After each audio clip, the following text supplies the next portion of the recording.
In this video, I'm going to be reviewing the black and red professional notebook in this large size here. I'll go over the specs, I will do a paper test, and I'll tell you what I like and don't like about this notebook coming up.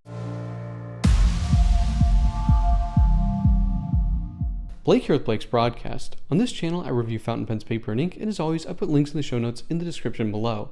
And if you haven't already, please hit that subscribe button. It really helps out my channel. All right, let's get on with the review. This is the black and red professional notebook. This is the large size, which is 18.5 by 11.25 inches. So it's a big kind of A4 size notebook, and 96 sheets, so 192 pages of 90 GSM 24-pound Optik paper. These are made in Poland. This is a case-bound notebook.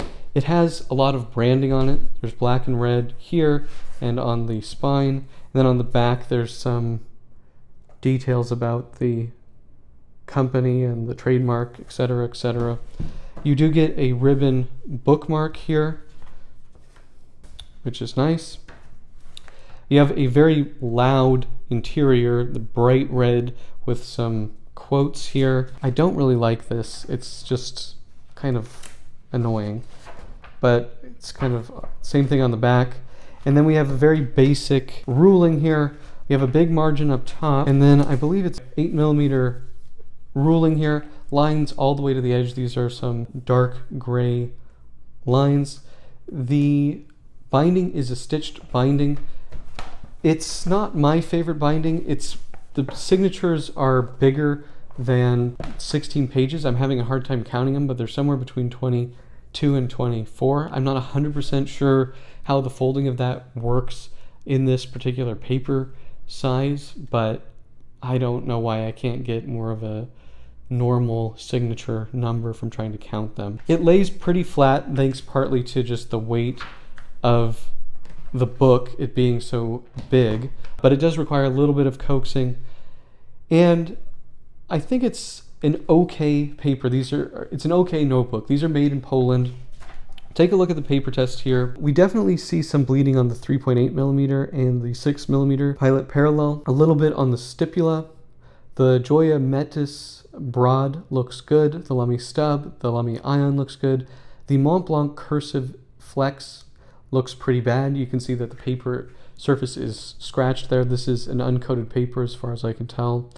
And the rest of the pens I think actually look pretty good. Now when we go to the back, we can see some spotting from the parallel pens from the stipula and a little bit from that Joya broad Metis fountain pen. The Lamys look good. The Mont Blanc flex nib did not do as well. The Odo Fude ball, I can see just a touch of spotting, not really terrible. You could definitely write on both sides of the page with the Odo Fude ball. And the rest of the pens look good until we get to the troublemakers, which again bled through. So I would say this is somewhat fountain pen friendly. You can't do flex nibs, and you probably want to use something that's not too wet, but it's great for other pen types as well. So I think this is a nice notebook. It's $19. They're readily available. In a pinch, I would be happy to use this. And it's harder to find notebooks in this larger size. So I do think that is pretty nice. So what are my pros and cons for the black and red professional notebook? Well, I think you get a lot of notebook here for $19. You get a somewhat fountain pen friendly paper in the 90 GSM Optik paper that's in here. It's pretty well put together, stitched binding, and it looks decent. In terms of cons, I don't really like how bright the sort of paste downs are. They're just kind of obnoxious looking. The binding, it's not 16-page signatures. They're 20-something pages. I seem to be having trouble counting them, but it's a stitched binding. It doesn't lay all that flat. And in terms of fountain pen performance, it's pretty easy to scratch it, so you're not going to want to use a flex nib or a really extra, scratchy, extra fine nib.